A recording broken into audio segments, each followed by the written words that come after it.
Welcome back to Tech House and Speed, NASCAR Free Radio. We're going to Vermont right now to talk to John Buffum. He's a legend in American rallying, 11 championships. I feel honored that he let me interrupt his day. He was going out to play golf. Nature knows better than to interrupt John Buffum when he gets his mind made up about anything, golf or rallying. Well, actually, it's pretty funny. We're up in northern Vermont. We got no snow at all.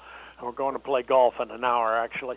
But, the southern Vermont and Massachusetts really got hit hard. They got a foot of snow, all wet, heavy, and dragging on the power lines, and they lost electricity. But we're okay. Not quite as good as California, but not bad. Somehow, that sounds pretty good to have some weather for a change and not 70 degrees every morning. Yeah, right. People don't believe that could get boring. We're talking with John Buffum, the 11-time American champion in rallying and one of the best rally drivers in the world, in my opinion. I ran across a video on YouTube, was it last week, where John was running in the RAC rally in his Audi Quattro and having a good go at it also with some of the biggest names, Hannu Mikkola, Ari Vatanen, some of the greatest names in rallying history, and holding his own. John, you ever think back to those days? Oh, yes, absolutely. I think we all think back of the golden days or whatever. Everything seems to be better, seems to have been better back then. But I truly enjoy looking back at the pictures and now with YouTube, you had all these videos and stuff I'd never seen before. You were pretty good, weren't you? Yeah. Didn't know how good you were. John Buffum, a couple weeks ago, when Chris Duplessis was announced that he was going to be going to Rally Great Britain, you're the first name that came to mind. He's very different in that he is going to the WRC Academy. It's a ladder program to get him started in his career. It's a two-wheel drive Mark Series. You win as a national champion, driving one of the fastest cars in rally history. But you came to mind, what is he going to face with this program? What's going to be different for him when he goes? He's just going to, I think, I like Chris, great driver, and I wish him all the luck. I think that he'll find, whoa, it's a big world out there. In the U.S., he's done a lot of the different rallies, involved in Tim O'Neill Rally School, so he gets involved. But the level over there, ask Ken Block.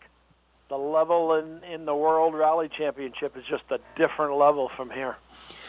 Is that what hit you the first time you went, was like, whoa, I'm no longer the big fish in the small pond?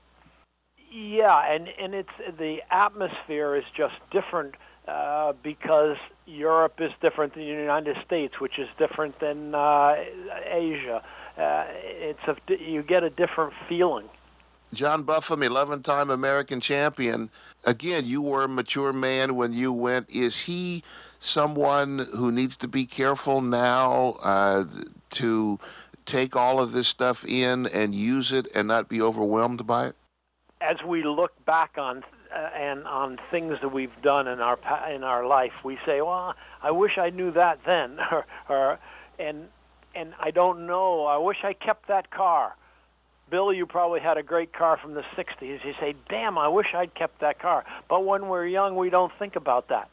So even though we can say to Chris, suck all this in, take all this in, man, this is great, he will to a certain extent because he's a bright young guy. But will he take it all in and take it all home with him, etc.? Maybe not. He may wish 20 years from now that he took more in. But just to be able to go over there and do the RAC and do a World Championship rally in another country, that's an awesome experience. And it'll change him, no doubt. Just that experience, he should be faster when he comes back here. Absolutely. If and when Ken Block comes back and does some rallies in the U.S., people say, well, how's he going to do? In fairness, to call a spade, I don't think he's done very well over there. He crashes, unfortunately, too much, so we never get to see, he doesn't get the experience that he needs. But when he comes back here, he will have gotten so much experience, and he will have competed at such a high level that he'll be much better than he even was when he left. Did that happen to you?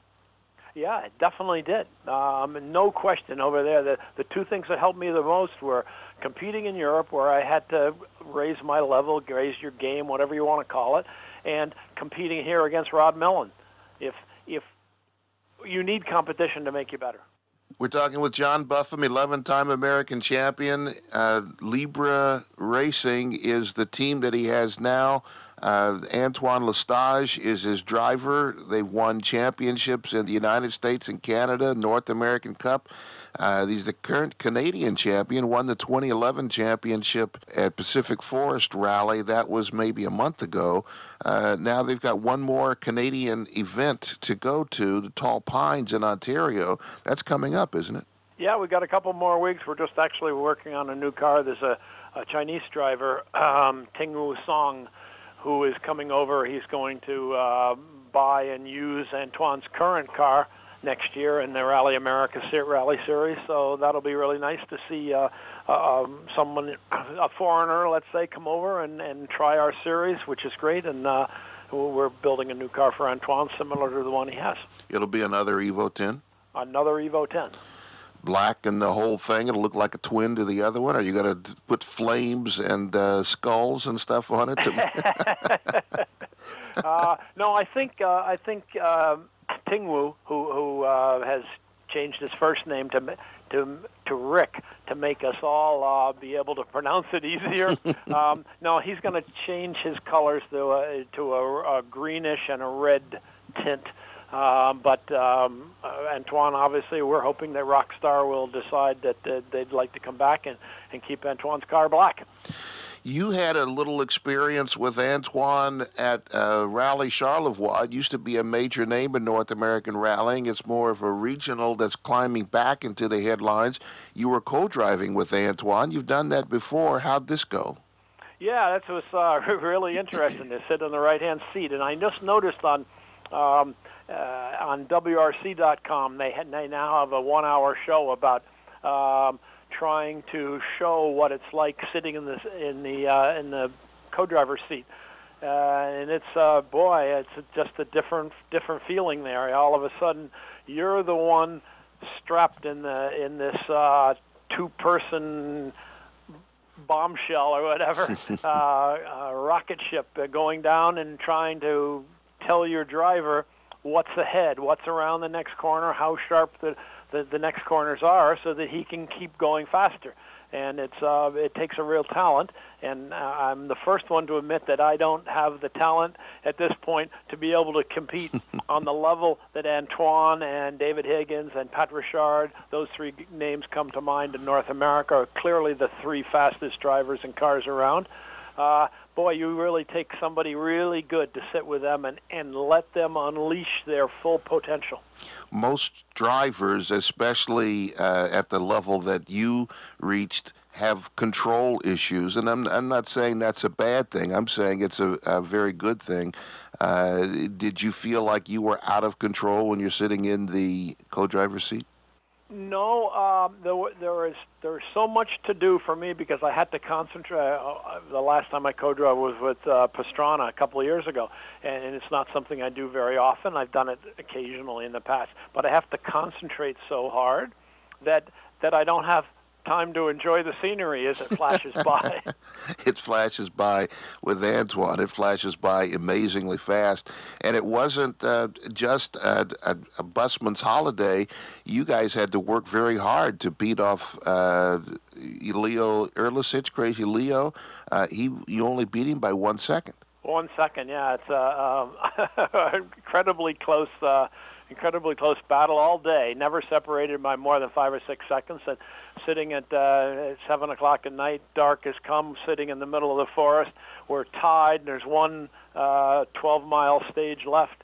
And so we sort of look at each other and said, well, are we going to be careful or are we going to go for it a bit? And I said, you're the driver, but I'll do the best I can, and let's see what happens. So we did, and the end of the stage was just so fast. It's 110 miles an hour, foot to the floor, over these crests and the gravel roads, and he's just trusting that the note that we have said that it is goes slightly to the right over this crest that you can't see, and it's absolutely flat. And he's just flying over these things at 100, 110 miles an hour, and a foot right to the floor for 2 or 3 miles, and quite exhilarating. Wow. And we tied him, so we ended up winning by 1 second. 1 second, man. I had no idea it was that close. Yeah. I knew it was close to 1 second, but I had no idea that you were tied going into the last stage. And I said that wrong, Bill. We were actually 1 second ahead sitting at the start of the last stage, and we tied on the last stage. Oh, wow. Wow, that's even closer. Yeah. Those kinds of speeds, man. And Leo, you've running in Canada, you've run against Leo, and it sounds like he's starting to emerge and separate himself out of the pack. He may not be at the Higgins, Lestage, Richard stage, but he's starting to reach up there and try to grab up to that brass ring. Yeah, he is. He's a young guy. He takes it very seriously. Still has fun, but he takes it very seriously. He stays around normally a day after the rallies to drive slowly over the special stages to see where he might improve himself. And that's the first time I've heard of that, and I think it's a great idea. Would you have done that if you'd have thought of it in your day?